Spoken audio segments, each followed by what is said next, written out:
নমস্কার বন্ধুরা, কেমন আছেন সবাই? আশা করি সবাই ভালো আছেন। আপনাদের সবাইকে স্বাগতম। আজ আমি নিয়ে এসেছি আমাদের প্রিয় ইলিশ মাছ দিয়ে একটি দুর্দান্ত রেসিপি, সেটা হচ্ছে ইলিশ মাছ ভুনা। ইলিশের স্বাদ আর মশলার অসাধারণ মিশ্রণে এই ভুনা তৈরি করা খুবই সহজ, কিন্তু খেতে হবে মুখরোচক। তো চলুন দেখি কি কি উপকরণ লাগে। খুব সহজেই সামান্য উপকরণ দিয়েই এই ইলিশ মাছ ভুনা করা যায়। প্রথমে আমি তেলে কিছুটা পেঁয়াজ কুচি দিয়ে দিয়েছি, দিয়ে আমি ভালো করে ভেজে নেব। হালকা একটু ভাজা হয়ে গেলে এবার আমি দিয়ে দিচ্ছি লবণ,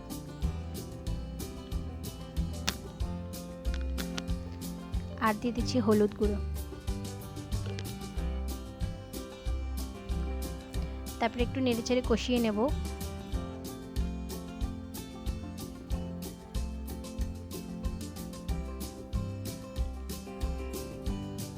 তো দেখুন আমার কষানো হয়ে গেছে। এবার আমি আগে থেকে মেখে রাখা মাছগুলো দিয়ে দিয়েছি। তো আমি আগে থেকে এখানে লবণ, হলুদ আর মরিচ দিয়ে মাছগুলোকে কিছুক্ষণের জন্য রেখে দিয়েছি।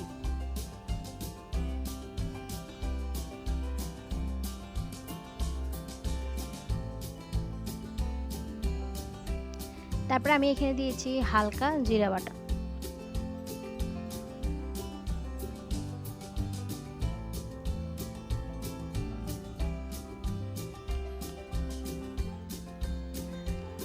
তারপর দিয়ে দিচ্ছি মরিচের গুঁড়া,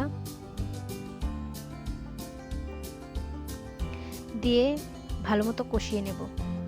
তারপরে এখানে দিয়ে দিচ্ছি সামান্য হলুদ গুঁড়ো, কারণ আমি এখানে আগে থেকে মাছগুলোকে যখন আমি ম্যারিনেট করে রেখেছিলাম তখন হলুদ গুঁড়ো দেওয়া হয়েছে, এই জন্য আমি এখানে আরও অল্প কিছু হলুদ গুঁড়ো দিয়ে দিয়েছি। তারপরে একটু সামান্য দিয়েছি জল, যেন মশলাটা পুড়ে না যায়।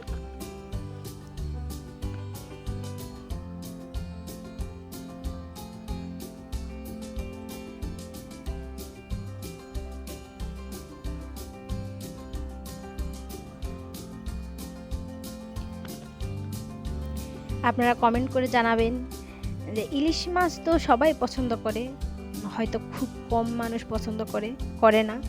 তো আপনারা জানাবেন কমেন্ট করে যে কারা কারা ইলিশ মাছ পছন্দ করেন না। তা আমি ঝোলের জন্য জল দিয়ে দিয়েছি।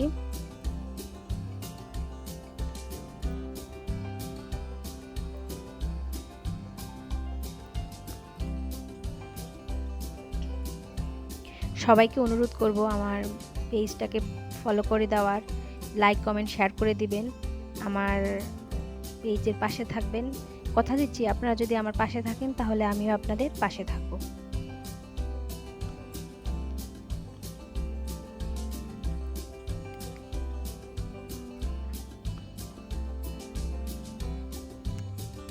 দেখতে কতটা ইয়াম্মি হয়েছে, খেতে অনেক দারুণ হয়েছিল। আশা করি আমার রান্নাটা আপনাদের ভালো লেগেছে। খুব কম মশলায়, কম উপকরণ দিয়ে আমার রান্নাটা হয়ে গেছে। ইলিশ মাছ রান্না করতে বেশি মশলা লাগে না যদিও,